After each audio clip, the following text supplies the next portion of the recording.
하나님을 향한 아름다운 고백 시편 필사를 통한 기도 배우는 시간, 오늘은 시편 106편 두 번째 시간 13절부터 23절까지 그럼에도 하나님을 잃어버린 이스라엘 이란 제목으로 함께 보시겠습니다. 시편 106편 찬양시입니다. 그리고 이 시편 106편은 할렐루야로 시작을 했었죠. 그래서 처음에 첫 번째 시간에 보면 여호와의 찬양에 대해서 계속적으로 촉구를 하고 주님의 은혜에 동참을 하고, 그럼에도 불구하고 홍해 사건에서 이스라엘에게 은혜를 베풀어 주신 그런 하나님에 대한 회고를 하는 장면이 있었는데, 오늘 그러나로 시작을 합니다.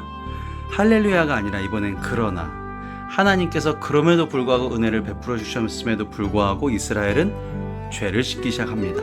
그래서 오늘 세 가지 사건 보실 텐데, 마라의 물과 메추라기 사건, 그리고 모세와 아론을 향해서 반역했던 사건, 호렙산 송아지 숭배 사건을 다루는 것이 시편 106편입니다. 13절부터 23절까지 그럼에도 하나님을 잃어버린 이스라엘 함께 보시겠습니다.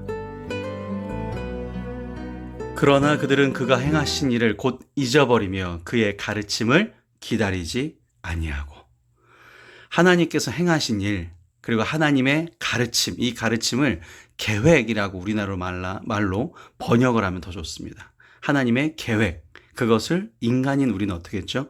잃어버리며 라는 단어로 표현이 되었습니다.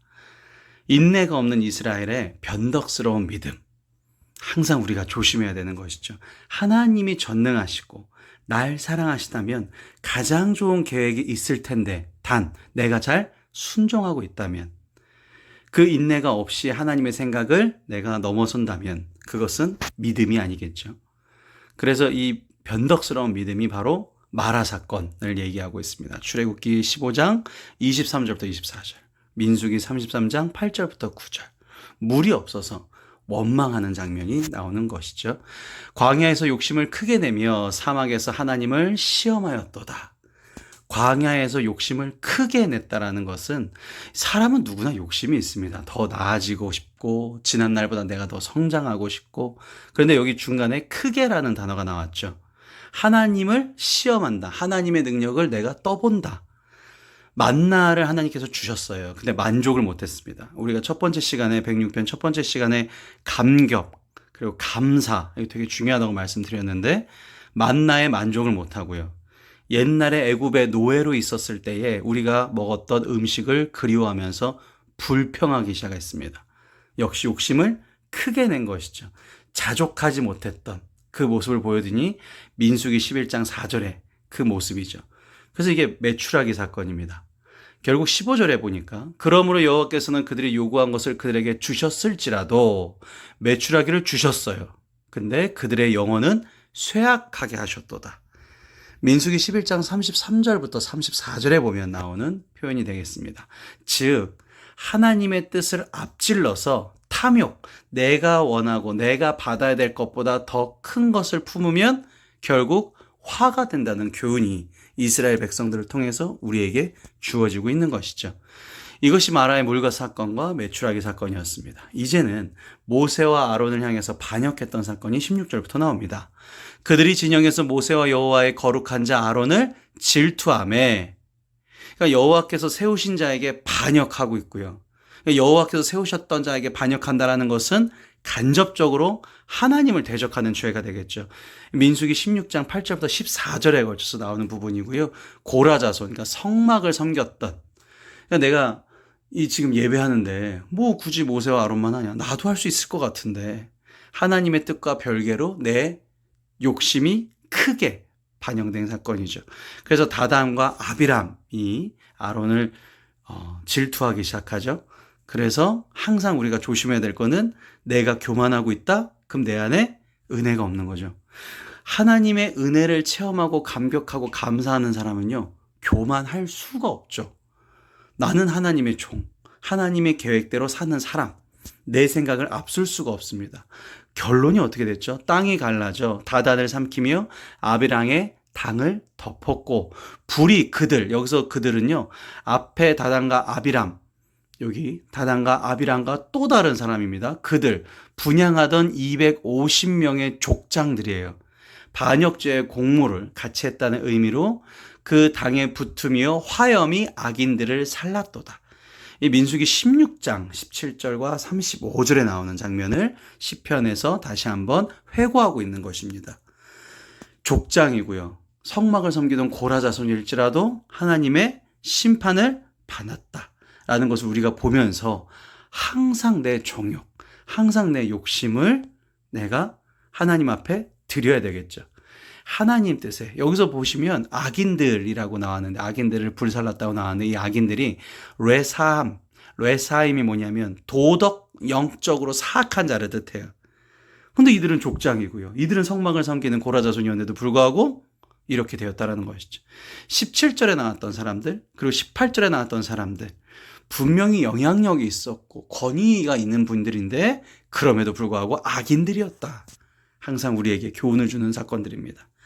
자, 6번째 호렙산 송아지 숭배 사건이 나옵니다. 19절부터 23절의 얘기입니다. 그들이 호렙에서 송아지를 만들고 부어 만든 우상을 경배하여. 이 지금 우리가 유명했던 장면이죠. 모세가 시내산에서 십계명을 받았을 때 이렇게 송아지를 만들고 부어서 만든 우상을 경배하고 있을 때 이 순간에 시내산에서는 우상을 섬기지 말라라는 제2계명이 선포되고 있었다라는 것을 우리가 볼 수 있습니다. 자기 영광을 풀먹는 소의 형상으로 바꾸었도다. 그러니까 이 표현을 바울이 뭐라고 했냐면요. 로마서에 보면요. 1장 23절에 썩어지지 아니하는 하나님의 영광을 썩어질 사람과 버러지 형상의 우상으로 바꾸었느니라. 그렇죠.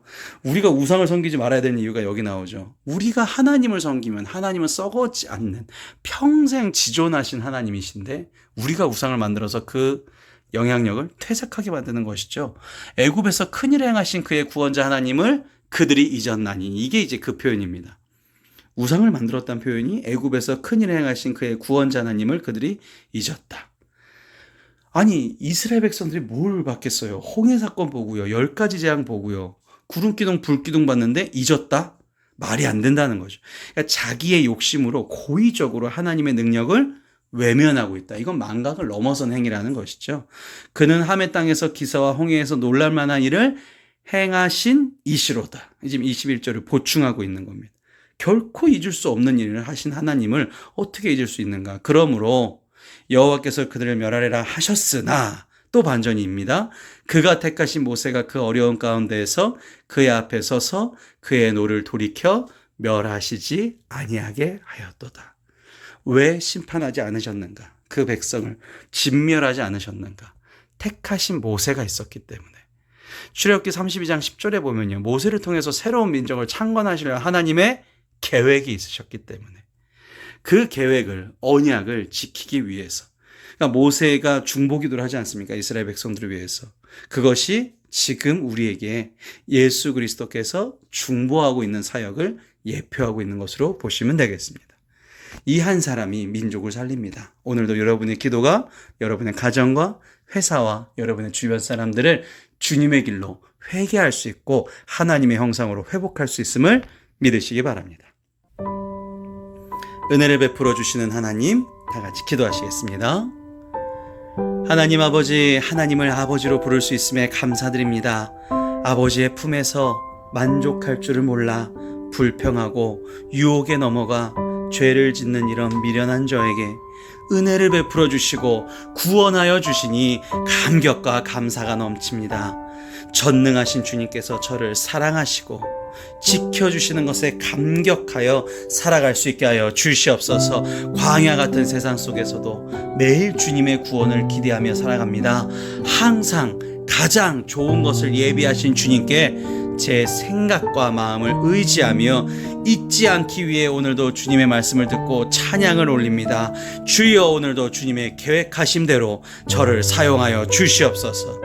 사랑과 은혜가 충만하신 예수님의 이름으로 기도드렸사옵나이다.